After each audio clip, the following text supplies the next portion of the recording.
म्हणून सैतान कोण आहे हे समजून घ्या. तो सर्व दुष्ट आत्म्यांचा मुख्य नेता आहे आणि ते सर्व आज आपल्या सभोवतालच्या जगात कार्यरत आहेत. दुष्ट आत्मे किंवा भूते हवेत मोकळेपणाने फिरत असतात आणि माणसांवर, समाजांवर व संस्थांवर प्रभाव टाकतात. मला असं वाटते की खूप लोक सैतानाबद्दल चुकीची समजूत करून घेतात. काही लोक त्याला फक्त एक गोष्ट किंवा मिथक समजतात. काही जण विशेषतः जे चित्रपट किंवा ॲनिमे बघतात, सैतानाला आणि त्याच्या दुष्ट आत्म्यांना एखाद्या विलनसारखे मजेदार, बंडखोर किंवा एखादा चूक केलेला, ज्याला दुसरी संधी मिळायला हवी असा माणूस समजतात. कथा म्हणून हे कदाचित मनोरंजक वाटेल, पण सत्य हे आहे की हे सगळं चुकीचं आहे. बायबल आपल्याला सांगते की सैतान एखादा पडलेला माणूस नाही, ज्याच्याकडे पश्चातापी भावना आहेत. आणि तो फक्त एखादी गुड वाईट शक्तीही नाही. तो देवाने निर्माण केलेला एक प्राणी आहे. मग स्वतःच्या अभिमानामुळे आणि बंडखोरीमुळे तो देवाच्या योजनेचा आणि देवाच्या लोकांचा सर्वात मोठा शत्रू बनला. आणि लक्षात ठेवा, तो पूर्णपणे वाईट आहे. म्हणजेच तो कधीही चांगला होऊ शकत नाही. त्याच्यात तारण किंवा बदलाची कोणतीही आशा नाही. याशिवाय बायबल सांगते की तो आपल्याला इजा करण्यासाठी योजना आखतो, डावपेच रचतो आणि फसवणूक करतो. म्हणूनच आपण अभ्यास सुरू करताना हे समजून घ्यायला हवं की बायबलमधला सैतान लोकांच्या कल्पनेपेक्षा खूप वेगळा आहे. आणि मी असं म्हणेन, तुम्ही त्याच्याबद्दल जितकं जास्त जाणून घ्याल, तितकं तुम्ही येशूच्या नावात आणि सामर्थ्यात त्याच्या विरुद्ध ठाम उभे राहू शकाल. म्हणून चला आता बायबल खरंच सैतानाबद्दल काय सांगतं ते आपण एकत्र पाहूया. सैतान हा देवाविरुद्ध बंड करून पडलेला देवदूत आहे. लुकाच्या शुभवर्तमान अध्याय 10 वचन 17 ते 19 मध्ये असे लिहिले आहे. नंतर ते 72 जण आनंदाने परत येऊन म्हणाले, प्रभूजी, आपल्या नावाने भूते देखील आम्हाला वश होतात. तेव्हा त्याने त्यांना म्हटले, सैतान आकाशातून विजेसारखा पडला हे मी पाहिले. पहा, मी तुम्हाला साप आणि विंचू यांना तुडवण्याचा व शत्रूच्या सर्व शक्तीवरचा अधिकार दिला आहे. तुम्हाला काही एक बाधणार नाही. जर तुम्ही लूक अध्याय 10च्या सुरुवातीला पाहिलं तर तुम्ही वाचाल की येशूने आपल्या 70 अनुयायांना देवाच्या राज्याबद्दल लोकांना शिकवण्यासाठी पाठवले. त्याने त्यांना 2-2 जणांना पाठवले आणि जेव्हा ते परत आले ते खूप उत्साहित होते, कारण त्यांनी पाहिले की दुष्ट आत्मे त्यांची आज्ञा पाळत होते. आणि मला हवे आहे की तुम्ही या उतार्याकडे लक्ष द्या. येशू सैतानाच्या पडण्याबद्दल असे बोलतो जणू तो स्वतः त्या घटनेचा साक्षीदार होता आणि हे त्याच्या अनुयायींनी जे केले त्याच्या उत्तरात तो सांगतो. आणि अनेक विद्वान या वचनाचा उपयोग करतात, जिथे येशू म्हणाला, मी सैतानाला विजेसारखा पडताना पाहिले. हे फक्त त्या वेळेस शिष्य प्रचार करत होते तेव्हा काय झाले हे सांगण्यासाठी नाही, तर सैतान पूर्वी पाप केल्यामुळे स्वर्गातून पडला होता हे देखील दाखवण्यासाठी करतात. पेत्राचे दुसरे पत्र अध्याय 2 वचन 4 मध्ये असे लिहिलं आहे, कारण ज्या देवदूतांनी पाप केले त्यांची देवाने गय केली नाही, तर त्यांना नरकात टाकले आणि न्याय निवाड्याकरता अंधकारमय खाड्यात राखून ठेवले. या उतार्यात पेत्र सुरुवातीच्या चर्चमध्ये उठलेल्या अनेक खोट्या शिक्षकांना ताडतो आणि मग तो पाप केलेल्या देवदूतांचे उदाहरण देतो की जर देवाने त्यांनाही सोडले नाही तर त्या खोट्या शिक्षकांना त्यांनी केलेल्या नाशापासून का सोडेल. आणि इथे तुम्ही या गोष्टीकडे लक्ष द्या. देवदूत पाप करू शकतात आणि त्यांनी पाप केले. आणि चर्चच्या इतिहासाबद्दल बोलायचे झाले तर आपण पाहतो की अनेक चर्च फादर्स सैतानाला यशाया ग्रंथ अध्याय 14 वचन 12 ते 15 मधील लुसिफर या व्यक्तीशी आणि यजकेल ग्रंथ अध्याय 28 वचन 12 ते 17 मधील जडलेल्या अभिषिक्त करूप याच्याशी जोडतात. जरी हे उतारे पृथ्वीवरील राजांबद्दल काव्यात्मक भाषेत बोलत असले तरी अनेक विद्वान या रोचक वर्णनांच्या मागे सैतानाचे प्रतीक किंवा रूपक पाहतात. उदाहरणार्थ यशायामध्ये हा अभिमानी लुसिफर असे म्हणतो, मी स्वर्गात चढेन, मी देवाच्या ताऱ्यांपेक्षा माझे सिंहासन उंच करेन आणि मी सर्वोच्च देवासारखा बनेन. आणि यहेजकेलमध्ये एक अभिषिक्त रक्षक करूबाचे वर्णन आहे, जो पूर्वी सुंदर आणि अलंकारांनी सजलेला होता पण आपल्या गर्वामुळे खाली टाकला गेला. म्हणून जर भूतकाळात अनेक देवदूतांनी पाप केले आणि पडले आणि सैतान त्यांच्यातील एक असेल तर हे लक्षात घ्या, ते फक्त विस्कळीत लोकांचा समूह नाहीत, तर ते एक संघटित आणि व्यवस्थितपणे काम करणारा गट आहेत. सैतान हा दुष्ट आत्म्यांच्या जाळ्याचा किंवा राज्याचा शासक आहे. मत्तेचे शुभवर्तमान अध्याय 12 वचन 24 मध्ये असे लिहिले आहे, परंतु परुषी हे ऐकून म्हणाले, भूतांचा अधिपती जो बालजबूल याच्या साह्याशिवाय हा भूते काढत नाही.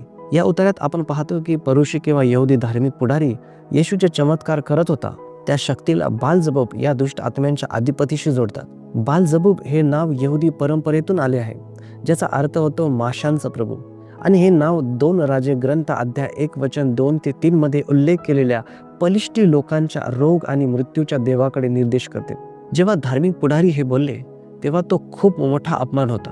मी म्हणेन आज एखाद्याला तू हिटलर सारखा आहेस असे म्हणणे जसे भयंकर अपमानासारखे आहे तसेच ते होते. कारण हिटलर लाखो लोकांच्या मृत्यूस जबाबदार होता. आणि मला तुम्हाला हे दाखवायचे आहे की हे परुषी जे जुन्या कराराच्या नियमांमध्ये सर्वात जास्त जाणकार होते, त्यांना दुष्ट आत्म्यांच्या जगात एक प्रकारची पदांची रचना आहे असे वाटत होते.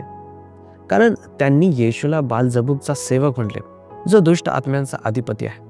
फक्त तेवढेच नाही, तर ग्रीक भाषेत अधिपती किंवा प्रिन्स हा जो शब्द वापरला आहे, तोच शब्द इतर ठिकाणी मानवी अधिकारी, राज्यकर्ते किंवा नेते यांच्यासाठीही वापरला जातो. जरी परुषी लोक येशूच्या शक्तीच्या स्रोताबद्दल चुकीचे होते, कारण आपल्याला माहीत आहे की ती शक्ती पवित्र आत्म्याकडून आली होती, तरी त्यांच्या टीकेतून हे दिसते की त्यांना माहीत होते की दुष्ट आत्म्यांचे एक जाळे आहे, ज्याला एक रचना आणि एक नेता आहे. म्हणून ही रचना काहीशी अशी असू शकते: एक अधिपती, त्याच्या खाली इतर दुष्ट आत्मे. तसेच आणखी एक यहुदी पुढारी जो नंतर ख्रिस्ती झाला, म्हणजेच प्रेषित पौल, तो सुद्धा या दुष्ट आत्म्यांच्या अधिपती किंवा शासकाबद्दल बोलतो. इफिस्करास पत्र अध्याय 2 वचन 1 ते 2 मध्ये असे लिहिले आहे: तुम्ही आपले अपराध व आपली पातके ह्यामुळे मृत झालेले होता. त्या पातकांमध्ये तुम्ही पूर्वी चालत होता. अर्थात या जगाच्या राहटीप्रमाणे अंतरिक्षातील राज्याचा अधिपती म्हणजे आज्ञा मोडणाऱ्या लोकांत आता कार्य करणाऱ्या आत्म्याचा अधिपती ह्याच्या धोरणाप्रमाणे चालत होता. इफिस्करास पत्रामधील या उतार्यात प्रेषित पौल शुभवर्तमानाची बातमी समजावून सांगण्यापूर्वी मानव जातीच्या पापी अवस्थेबद्दल बोलतो, ज्याने प्रत्येक माणसाला आध्यात्मिक मृत्यूमध्ये अडकवून ठेवले आहे. तो सैतानाला फक्त अधिपती किंवा शासक म्हणत नाही, तर हवेतल्या शक्तीवर नियंत्रण ठेवणारा म्हणूनही उल्लेख करतो. त्या काळातील अनेक यहुदी, ग्रीक आणि रोमन लोकांना हा उल्लेख जगातील एका विशिष्ट क्षेत्राकडे निर्देश करणार आहे हे समजले असते, कारण त्यांच्या समजुतीनुसार दुष्ट आत्मे किंवा भूते हवेत मोकळेपणाने फिरत असतात आणि माणसांवर, समाजांवर व संस्थांवर प्रभाव टाकतात. पुढे इफिस्करास पत्र अध्याय 6 वचन 12 मध्ये पौल ख्रिस्ती लोकांना सांगतो की त्यांचा शत्रू शारीरिक नाही, तर सत्तांबरोबर, अधिकाऱ्यांबरोबर, सध्याच्या काळोखातील जगाच्या अधिपतींबरोबर, आकाशातल्या दुरात्म्यांबरोबर आहे. इथे लक्षात घेण्यासारखी गोष्ट म्हणजे पौल फक्त दुष्ट आत्मे असे म्हणत नाही, तर तो वेगवेगळ्या प्रकारच्या गटांचा उल्लेख करतो. जरी आपल्याला त्यांच्या अचूक पदरचनेबद्दल माहिती नसली, तरी एक गोष्ट स्पष्ट आहे की सैतान हा त्यांचा नेता आहे.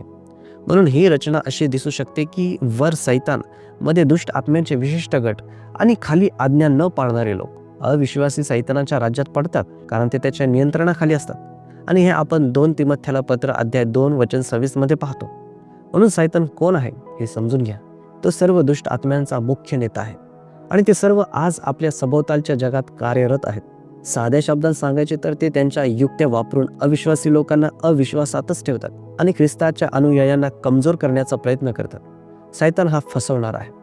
मग तो मोठा अजगर खाली टाकण्यात आला, म्हणजे सर्व जगाला ठकवणारा, जो दियाबल व सैतान म्हटलेला आहे. तो जुनाट साप खाली पृथ्वीवर टाकण्यात आला व त्याच्याबरोबर त्याच्या दूतांना टाकण्यात आले. हा उतारा जगाचा शेवट, देवाचं राज्य आणि सैतान यांच्यातील संघर्षाचे एक नाट्यमय आणि प्रतिकात्मक दर्शन दाखवतो. आणि हा भाग खूप महत्त्वाचा आहे, कारण संपूर्ण बायबलमध्ये हाच एकमेव उतारा आहे जो एदेन बागेत हवेला फसवणाऱ्या सर्पाला थेट सैतान म्हणून ओळखतो.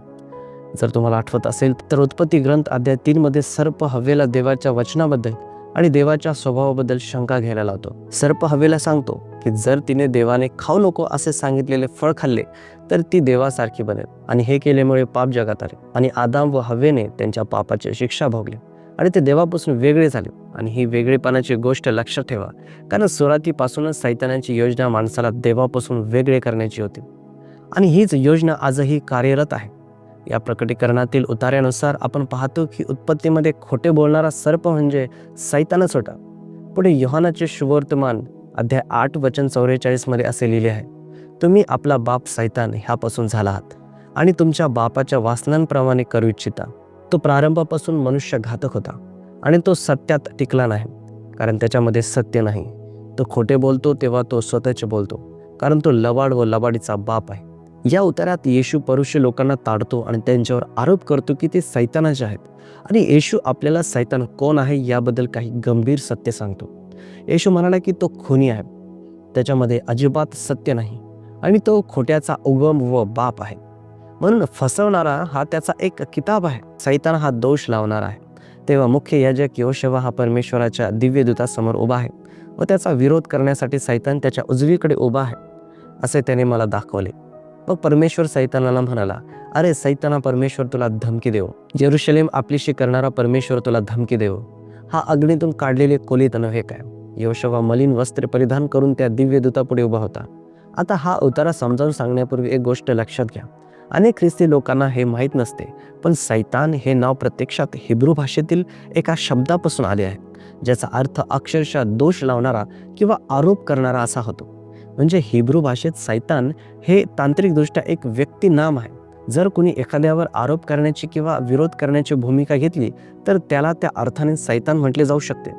काही विद्वानांना वाटते की यामुळे सैतानाची वैयक्तिक ओळख कमी होते, पण माझ्या मते यामुळे आपल्याला तो काय करतो हे जास्त स्पष्ट कळते. आता पुन्हा त्या उताराकडे पाहूया.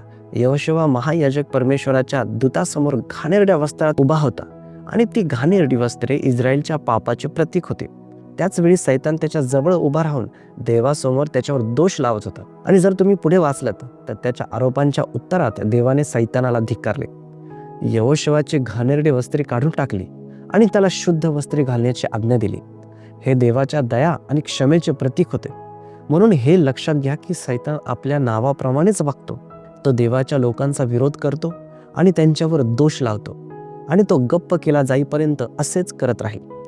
आणि आपण याबद्दल सावध असले पाहिजे, कारण सैतान हे फक्त काही लोकांबरोबर करत नाही, तर प्रत्येकावर करतो आणि आजही करत आहे.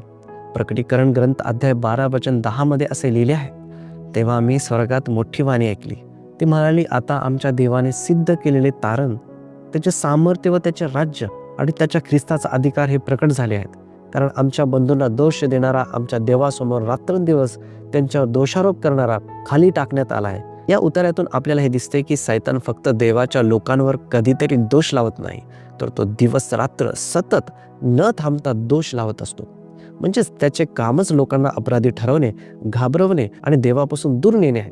म्हणून जर तुम्ही विश्वासणारे असाल तर तुम्हाला रोमकानसपत्र अध्याय 8 वचन 1 लक्षात ठेवणे खूप गरजेचे आहे, जे सांगते, म्हणून ख्रिस्त येशूमध्ये असलेल्यांना दंड आज्ञा नाहीच. म्हणजे जरी सैतानाचे आरोप चालू असले तरी त्यांना खरे सामर्थ्य नाही, कारण देवाने सैतानाला एकदाच कायमचे धिक्कारले आहे.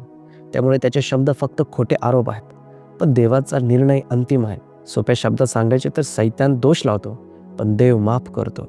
सैतान खाली खेचतो पण देव उचलतो, आणि देवाचा निर्णय नेहमीच जास्त सामर्थ्यवान असतो. सैतान हा प्रलोभन देणार आहे. मत्तयाचे शुभवर्तमान अध्याय 4 वचन 1 ते 3 मध्ये असे लिहिले आहे, तेव्हा सैतानाकडून येशूची परीक्षा व्हावी म्हणून आत्म्याने त्याला अरण्यात नेले. मग त्याने 40 दिवस व 40 रात्री उपवास केला. त्यानंतर त्याला भूक लागली. तेव्हा परीक्षक त्याच्याजवळ येऊन म्हणाला, तू देवाचा पुत्र आहेस तर या धोंड्याच्या भाकरी व्हाव्यात अशी आज्ञा कर. या उतार्यात पवित्र आत्म्याने येशूला त्याच्या पृथ्वीवरील सेवा कार्य सुरू करण्यापूर्वी रानात नेले, जेणेकरून त्याची परीक्षा व्हावी, आणि सैतान त्याला प्रलोभन देण्यासाठी आला. हा उतारा थोडक्यात पाहिला तर सैतानाचे पहिले प्रलोभन भुकेशी संबंधित होते, दुसरे सुरक्षिततेशी संबंधित होते, आणि तिसरे अधिकार व गौरवाशी संबंधित होते. प्रत्येक प्रलोभनाच्या वेळी येशूने जुन्या करारातील देवाचे वचन सांगून उत्तर दिले, आणि सैतानाच्या प्रलोभनावर विजय मिळवल्यानंतर सैतान निघून गेला. म्हणून हे लक्षात ठेवा, जर सैतानाने येशूची परीक्षा घेतली तर तो त्याच्या शिष्यांचीही नक्की परीक्षा घेईल. येशूच्या त्या 3 परीक्षा लक्षात ठेवा, कारण त्या आपल्या जीवनात येणाऱ्या वेगवेगळ्या प्रलोभनांच्या प्रकारांसारख्या आहेत. जसा सैतानाने येशूला भाकर देण्याची भुलवणारी ऑफर दिली, तसाच तो आपल्यालाही आपल्या शारीरिक आणि देहाच्या इच्छा पूर्ण करण्यासाठी प्रलोभन देतो. जसं त्याने येशूला धोकादायक ठिकाणी उडी मारायला सांगितली, तसंच तो आपल्यालाही देवाच्या इच्छेबाहेर पाऊल टाकायला प्रवृत्त करतो. आणि जसं त्याने येशूला इतर राज्यांचे वैभव, गौरव आणि प्रसिद्धी देण्याचे मोहक वचन दिले, तसंच तो आपल्यालाही तात्पुरते सुख, गौरव आणि नाव मिळवण्याचा मोह दाखवतो. पण त्याची किंमत मोठी असते. म्हणून जेव्हा प्रलोभन येईल तेव्हा या 3 सोप्या गोष्टी लक्षात ठेवा. पहिले, प्रलोभन येणे स्वतः पाप नाही, पण त्याला शरण जाणे पाप आहे. दुसरे, येशूप्रमाणे प्रलोभनाच्या वेळी देवाचे वचन वापरा. जर तुम्हाला वचने पाठ नसतील तर ती पाठ करण्याचा प्रयत्न करा. बायबल जवळ ठेवा किंवा स्वतःभोवती आठवणी ठेवा. तिसरे, मदत मागा. सगळं एकट्याने करू नका. देवाकडे प्रार्थना करा, आणि तुम्ही झगडत आहात हे इतरांनाही सांगा. एकंदरीत सांगायचे तर सैतान हा प्रलोभन देणार आहे, आणि याच घटनेचा उल्लेख लोकांच्या शुभवर्तमानातही आहे. आणि तिथे असे सांगितले आहे की मग सैतान सर्व परीक्षा संपून संधी मिळेपर्यंत त्याला सोडून गेला. म्हणजेच तो कायमचा गेला नाही, तर संधी शोधत राहिला. सैतान हा दवा धरून फिरणारा शत्रू आहे. पेत्राचे पहिले पत्र अध्याय 5 वचन 8 मध्ये असे लिहिले आहे, सावध असा, जागी राहा. तुमचा शत्रू सैतान हा गर्जणाऱ्या सिंहासारखा कोणाला गिळावे हे शोधत फिरतो. जर तुम्हाला माहीत नसेल तर पेत्राचे पहिले पत्र या पत्राचा एक मोठा विषय म्हणजे दुःख आणि छळ. हे पत्र लिहिले जात होते त्या काळात अनेक विश्वासणाऱ्यांवर कठोर छळ होत होता. काहींना त्यांच्या विश्वासासाठी मारले गेले, काहींना तुरुंगात टाकले गेले. या वचनात पेत्र सुरुवातीच्या मंडळीला सावध आणि जागरूक राहण्यास सांगतो, कारण सैतान जो त्यांचा विरोधक, प्रतिस्पर्धी किंवा शत्रू आहे, तो सिंहासारखा कोणाला गिळावे हे शोधत असतो. आध्यात्मिक लढाईत अनेकदा सैतान शिकारी असतो आणि विश्वासणारे त्याचे भक्ष्य असतात, ज्यांना तो फाडून टाकू इच्छितो. सिंह मोठ्या आवाजात धावत येत नाही, तो शांतपणे आणि हळूहळू त्याच्या टार्गेटकडे जातो जेव्हा त्यांना अपेक्षा नसते, आणि मग अचानक झडप घालतो. सैतान ही लोकांबरोबर अगदी तसेच करतो. तो थांबतो, पाठलाग करतो, योग्य वेळ शोधतो आणि मग हल्ला करून नाश करतो. म्हणूनच पेत्र विश्वासणाऱ्यांना शुद्ध मनाचे आणि जागरूक राहण्याची आज्ञा देतो, कारण सैतानाचा धोका खरा आहे. जसा त्याने सुरुवातीच्या मंडळीचा छळ केला, तसाच तो आजही विश्वासणाऱ्यांवर हल्ला करतो. म्हणून सैतानाबद्दल भोळे राहू नका. तो तुमचा शत्रू आहे आणि कोणाला गिळावे हे शोधत आहे, पण तरीही तो आपल्या विरुद्ध येतो, म्हणून त्याला घाबरायचे कारण नाही. सैतान हा आधीच पराभूत झालेला शत्रू आहे, आणि तू व स्त्री, तुझी संतती व तिची संतती यांच्यामध्ये मी परस्पर वैर स्थापेन. ते तुझे डोके फोडील व तू तिची टाच फोडशील. हा पवित्र शास्त्रातील पहिला भविष्यवाणीचा संदेश आहे, कारण सैतानाचे सर्पाच्या रूपात हव्वेला फसवल्यानंतर लगेच देवाने त्याच्यावर न्याय घोषित केला आणि सांगितले की स्त्रीची संतती त्याचं डोकं फोडेल.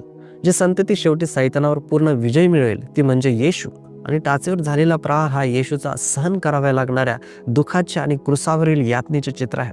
म्हणजे हो, येशू जखमी झाला, पण शेवटी त्यालाच संपूर्ण विजय मिळाला. हा विजय केवळ उत्पत्तीमध्येच नाही, तर प्रकटीकरण अध्याय 20 वचन 10 मध्ये असे लिहिले आहे, ज्याने त्यांना फसवले तो सैतान अग्नी आणि गंधकाच्या सरोवरात टाकण्यात आले, जिथे पशु आणि खोटा संदेष्ट आहेत, आणि त्यांना दिवस रात्र सदा सर्व काळ यातना दिल्या जातील.